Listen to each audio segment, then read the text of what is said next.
La filariose n'a pas totalement disparu de la Polynésie. Dans certaines îles, comme Wahine et les Gambiers, elle continue de toucher les populations. Alors, une campagne de distribution de traitement de cette maladie va être lancée du 20 février au 25 mars dans ces îles. Porté par le moustique, ce virus est bien connu au niveau mondial. Ses conséquences physiologiques peuvent être, dans les cas extrêmes, très handicapants pour les personnes touchées.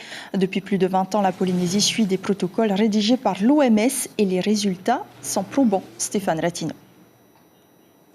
Oui, Ayata, effectivement, un regard ce soir sur la filariose, mais pas vraiment de péril dans la demeure ici en Polynésie française. D'ailleurs, vous le voyez, on a mis pour cette première diapo un moustique avec un ukulélé. Ça veut dire qu'ici, dans ces zones-là, il n'y a aucun danger. Vous voyez les territoires concernés, Tahiti, Moorea, les Marquises Nord, eh bien, Tuamotu, là, on peut vivre tranquille. Le moustique, eh bien, il n'amènera pas la filariose. Par contre, dans certains territoires, eh bien, il y a une surveillance qui est organisée de manière régulière, mais là, elle est vraiment faite, j'allais dire, quotidiennement pour savoir s'il n'y a pas de prévalence qui venait à se mettre en place. Vous le voyez, les îles sous le vent, hormis le territoire de Wahine et les Marquises Sud, qui, il y a quelques années, étaient marquées par une prévalence de 1%, eh bien, là aussi, la maladie a été éradiquée, mais on surveille de manière, j'allais dire, quotidienne, suivant les indications de l'Organisation mondiale de la santé. Et puis, les territoires qui appellent interrogation, en tous les cas, qui vont donner lieu à des traitements distribués à la population à partir du 20 février, eh bien, ce sont ces deux territoires, Wahine et l'archipel des Gambiers. Là, on va distribuer à la population pour éviter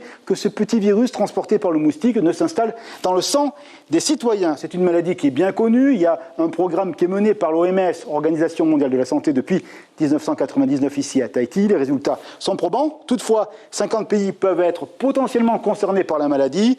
860 millions de personnes exposées, pays tropicaux, vous le comprenez. Des résultats probants à l'arrivée, vu l'efficacité du système mis en place par les autorités sanitaires. On compte à peu près 50 millions d'infections par an, mais c'est 3/4 de moins qu'il y a quelques années.